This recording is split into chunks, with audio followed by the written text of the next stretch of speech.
Hello dear all students, मैं सूरज मौर्य। चलिए शुरू करते हैं क्वेश्चन नंबर 19। ये क्वेश्चन थोड़ा सा अलग है बाकी सारे क्वेश्चन से। देखते हैं कैसे। कह रहा है कि A and B are partners sharing profit and loss in the ratio of their capital. अब कह रहा है कि जो इस बार प्रॉफिट लॉस का रेशियो है वो उनकी कैपिटल ही है। मतलब कैपिटल कितनी है, 6 लाख और 4 लाख। तो इनका रेशियो क्या बन के आ गया, 3:2। काटोगे ना ऐसे, 3 जीरो सारी 5 जीरो से 5 जीरो कट जाएंगी, 2 से कट जाएगा 3 बार में, 2 से कट जाएगा 4 कट जाएगा 2 से 2 बार। तो ऐसे 3:2 का रेशियो आ गया। फिर कह रहा है 1 अप्रैल 2018 को the partnership deed provide that. Partnership deed के अंदर ये सब बातें लिखी हुई हैं। बोथ पार्टनर्स, आपको पता है ना कि जब मैंने आपको पार्ट 1 करवाया था उसमें मैंने आपको पार्टनरशिप डीड पढ़ाई थी। तो आप प्लीज़ वाली वीडियो भी जाके जरूर देखें, क्योंकि ये वीडियो वहाँ से लिंक्ड है। ठीक है। जब भी आपको लगता है कि देखो आधा 1 घंटा ही आपका ख़राब होगा, बट आपको उसमें बहुत कुछ सीखने को मिल जाएगा और आप ना इस चैप्टर में मास्टर हो जाएंगे। ठीक है। जिस लेवल पे मैं पढ़ा रहा हूँ, जिस लेवल में समझा रहा हूँ, उसके अकॉर्डिंग मैं आपको बता रहा हूँ। फिर कह रहा है कि both partners will get monthly salary. दोनों पार्टनर्स को सैलरी कितनी मिल रही है, 20,000 रुपये। Both partner will get monthly salary, 20,000 monthly है तो 12 से मल्टीप्लाई करेंगे आएगा आपका 2,40,000। इंटरेस्ट कैपिटल रखा 8%, मतलब 6 लाख का 8% आपका आ जाएगा 8,48,000 और 4 लाख का निकालेंगे 8%, 8,32,000। ठीक है। तो हम थर्ड पॉइंट को करते हैं। देखिए यहाँ पे कह रहा है कि A will get a quarterly rent 24,000 for the use of his property by the firm. मतलब ए की प्रॉपर्टी पे हमने फर्म ओपन कर रखी है और उस पर वो क्या कर रहे हैं, रेंट पे कर रहे हैं ए को। फर्म मतलब फर्म तो चलाई ए और बी नहीं है, और ये दोनों क्या करेंगे, अपनी तो प्रॉपर्टी पे अपनी कंपनी चलाएंगे। तो उसी प्रॉपर्टी पे क्या कर रखा है ए ने जो अपनी प्रॉपर्टी दे रखी है उस पर फर्म ए को दे रही है रेंट। तो ये जो रेंट है वो आपको पता है चार्ज अगेंस्ट प्रॉफिट होता है, और ये हमारा पिनल अप्रोप्रिएशन अकाउंट में नहीं आएगा। कहाँ जाएगा, सीधा पिनल अकाउंट में जाएगा। तो हमने 3 क्वेश्चन, ये तीसरा क्वेश्चन है हमारा जिसमें हम रेंट के साथ डील कर रहे हैं। आगे देखिए, कह रहा है 1 जुलाई 2018 को ए एंड बी ग्रांटेड लोन 1,50,000। मतलब ग्रांटेड लोन का मतलब क्या हो गया, ए और बी ने लोन दिया है किसको, फर्म को लोन दिया है 1,50,000। इसका मतलब फर्म के लिए इनके ऊपर देने वाला इंटरेस्ट एक्सपेंस होगा जो हमारा पीएनएल अकाउंट के डेबिट साइड जाएगा। ठीक है, रिस्पेक्टिवली टू द फर्म। फिर कह रहा है during the year ended 31 March 2019 the firm incurred loss. ये लो, हमने ऊपर जितना पढ़ा वो सारा कुछ ख़राब कर दिया यहाँ पे लॉस लिख के। क्योंकि लॉस के केस में आप एक बात बताइए, जब फर्म को लॉस है तो क्या वो इंटरेस्ट ऑन कैपिटल देगा, नहीं देगा। क्या वो पार्टनर को सैलरी देगा, नहीं देगा। लॉस के केस में मैं तभी आपसे कहा कि पार्ट 1 जाके प्लीज़ आप पढ़िए, सुन लीजिए। आपको पता वहाँ पे मैंने थ्योरी अच्छे से पढ़ाई है, थोड़ा सा वॉइस की दिक्कत है, माइक मैंने उसके बाद ही मैंने परचेज़ किया था। ठीक है। तो आप यहाँ देख सकते हैं कि यहाँ पे लॉस आ गया हमारा। तो लॉस के केस में ना इंटरेस्ट ऑन कैपिटल दिया जाता है ना सैलरी दी जाती है। उसके बाद क्या है, before any adjustment is made partnership deed. अब आके प्रिपेयर करो अकाउंट, और बस आपको डिस्ट्रीब्यूशन ऑफ प्रॉफिट लॉस में दिखा देना है कि आपको बस ये जो आपको इन्फॉर्मेशन दे रखी है उसको पिनल अकाउंट बना के आपको शो कर देना है कि हाँ भाई ये आइटम वहाँ पे जाएंगे। क्योंकि एप्रोप्रिएशन अकाउंट तो हमारा बन नहीं सकता। क्यों नहीं बन सकता, उसके पीछे मैंने रीज़न भी आपको बता दिया है। क्योंकि सैलरी जानी नहीं है, इंटरेस्ट कैपिटल जाना नहीं है, लॉस आया हुआ है, तो लॉस हमारा पिनल अकाउंट के डेबिट साइड चला जाएगा। ठीक है। हम यहाँ पे पहले हम इंटरेस्ट ऑन लोन, मतलब ए के लोन पे एज इंटरेस्ट निकाल लेते हैं। एज इंटरेस्ट और लोन, ए का लोन कितना है फर्म को, 1 लाख रुपए का है, और कब दिया है, जुलाई में। तो जुलाई से जाएंगे हम 31 मार्च तक, तो काउंट करिए आप, जुलाई, अगस्त, सितंबर, अक्टूबर, नवंबर, दिसंबर, जनवरी, फरवरी, मार्च। तो आपके हो गए 9 महीने। तो 9/12 मल्टीप्लाई करेंगे, कितना रेट ऑफ इंटरेस्ट कितना आएगा, 6%। क्योंकि पार्टनर ने फर्म को लोन दिया है, तो इस केस में हमारे पास लोन होता है ना, अगर फर्म ने लोन दिया होता पार्टनर को तो उस केस में रेट मेंशन होता। मोस्टली वो ऐसे क्वेश्चन में रेट मेंशन नहीं करता, ताकि बच्चों को ये बातें खुद पता होनी चाहिए। ठीक है ना।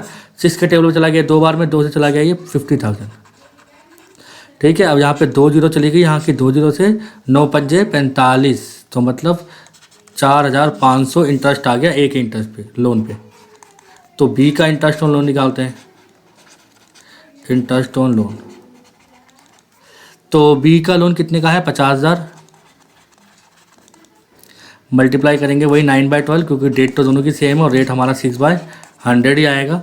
6 पे 2 बार में 2 से चला गया ये 25,000, और यहाँ पे 2 जीरो से यानी 2 जीरो चले जाएंगे। 250 को 9 से मल्टीप्लाई करेंगे, आपका आएगा ये आ रहा है 2,250। ठीक है।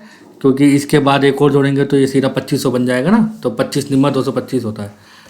यहाँ तक क्लियर हो गया आपको? हमने दोनों का इंटरेस्ट निकाल लिया है।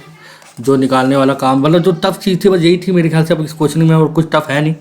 और मैं क्वार्टरली रेंट का मैंने बता दिया है कि क्वार्टरली मिल रहा है तो साल में कितनी बार रेंट मिला होगा? 4 बार। तो 24,000 को 4 से मल्टीप्लाई करेंगे तो आपका आएगा 96,000। ठीक है, तो हमारा क्वेश्चन बहुत इजी है, कुछ करना नहीं है इसके अंदर, बस आपको चीज़ों के लॉजिक क्लियर होने चाहिए। अगर आपका लॉस आता है, प्रॉफिट एंड लॉस आता है, अगर मैं प्रॉफिट लॉस अकाउंट में प्रॉफिट डालता कहाँ डालता? Credit side. अब लॉस आया तो हम कहाँ डालेंगे? यहाँ डालेंगे। लॉस कितना था हमारा? 17,250। 17,250। उसके बाद डेबिट साइड में क्या आएगा? प्रॉफिट लॉस अकाउंट है। प्रॉफिट लॉस अकाउंट के डेबिट साइड में और क्या क्या आएगा बताइए? रेंट आता है, ठीक है, रेंट पेबल। रेंट कितना था? 24,000 पर क्वार्टर था, तो 24,000 को 4 से मल्टीप्लाई करके डालेंगे यहाँ पे, मल्टीप्लाई 4, तो यहाँ पे आएगा आपका 96,000। और डेबिट साइड में क्या आ जाएगा आपका? और क्या आएगा आपका यहाँ पे? इंटरेस्ट और लोन आएगा, क्योंकि पार्टनर्स ने जो लोन फर्म्स को दिया है तो उस पर पार्टनर्स को जो इंटरेस्ट मिला तो वो फर्म के लिए तो लॉस है ना, क्योंकि हम अकाउंट्स किसके लिए बनाते हैं? फर्म के लिए बनाते हैं, तो फर्म के लिए लॉस है। तो यहाँ पे क्या आएगा? Interest on loan. आपको ये वाली बात तो पता चली गई होगी। पार्टनर्स का नाम क्या है? A and B. ठीक है, ए एंड बी। ए का इंटरेस्ट कितना निकला था? 4,500 और बी का निकला था 2,250। इन दोनों को प्लस करके डालेंगे तो आपका आ रहा है 6,750। और क्रेडिट साइड में आपका कुछ प्रॉफिट वॉफिट कुछ है नहीं, ठीक है, क्योंकि हम ये बना रहे हैं प्रॉफिट एंड लॉस अकाउंट बना रहे हैं। प्लीज़ आप ये बात ध्यान रखना, अगर जब भी क्वेश्चन में लॉस दे रखा हो तो एप्रोप्रिएशन अकाउंट नहीं बनेगा, केवल P&L अकाउंट के अंदर ही जो एडजस्टमेंट डाल सकते हैं उसको डाल देंगे। ठीक है, अब बस इसके अंदर और कुछ नहीं आना। 17,250, 96,000, 6,750। 750 और 250 को प्लस करोगे तो 1,000 तो यही हो गया। 1,000 और 17, 18,000, 18 और 6, 24, 24 और 96, 1,20,000। ठीक है बच्चों, आपकी कैलकुलेशंस अच्छी होनी चाहिए। और आपको बता दिया है कि अब क्रेडिट साइड में तो कुछ है नहीं, तो एडलेस होगा। यहाँ पे क्या लिखेंगे? By loss transfer to. ठीक है, अब यहाँ पे जो लॉस है वो कहाँ ट्रांसफ़र होना था? P&L एप्रोप्रिएशन अकाउंट में। अगर हम इसको डायरेक्ट यहाँ से कहाँ ट्रांसफ़र कर सकते हैं? कैपिटल अकाउंट में ट्रांसफ़र कर सकते हैं। ठीक है, लॉस है ए और बी। तो रेशो क्या दे रखा था हमको क्वेश्चन में? ऊपर बोल रहे हैं कैपिटल रेशो बांटेंगे, और रेशो हमारा क्या आया था? 3:2। तो अब हम 1,20,000 को, जो ये हमारा 1,20,000 है, इसको 3:2 में बांटेंगे। तो कैसे आएगा? देखो यहाँ पे 1,20,000 मल्टीप्लाई 3/5, और यहाँ पे कितना आएगा? 1,20,000 मल्टीप्लाई 2/5। तो 5 से कट जाएगा कितनी बार में? 5 दूनी, और ये 24,000 आ गया, और यहाँ पे भी 24 ही आएगा। तो 24 दिया 72,000, और इसका कितना जाएगा? 48,000। ठीक है बच्चों, तो इसी के साथ ये हमारा क्वेश्चन ख़त्म हुआ। इजी क्वेश्चन था, कोई टफ नहीं है, सिंपल सी एडजस्टमेंट थी जिसको हमने देखा, और हमने ये पता लगाया कि अगर क्वेश्चन में लॉस गिवन हो तो हम ना सैलरी देते हैं ना कैपिटल देते हैं। ठीक है, और जो हमको रेंट दे रखा है, जो इंटरेस्ट और लोन दे रखा है, वो हमारा P&L अकाउंट में जाता है, क्योंकि हम इनको क्या मानते हैं? हम चार्ज अगेंस्ट प्रॉफिट मान के चलते हैं।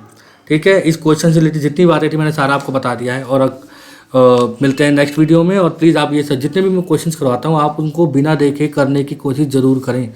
केवल वीडियो देखने से, मेरे को सुनने से कुछ नहीं होगा। आप भी लिखिए, लिखने से होता है सारा।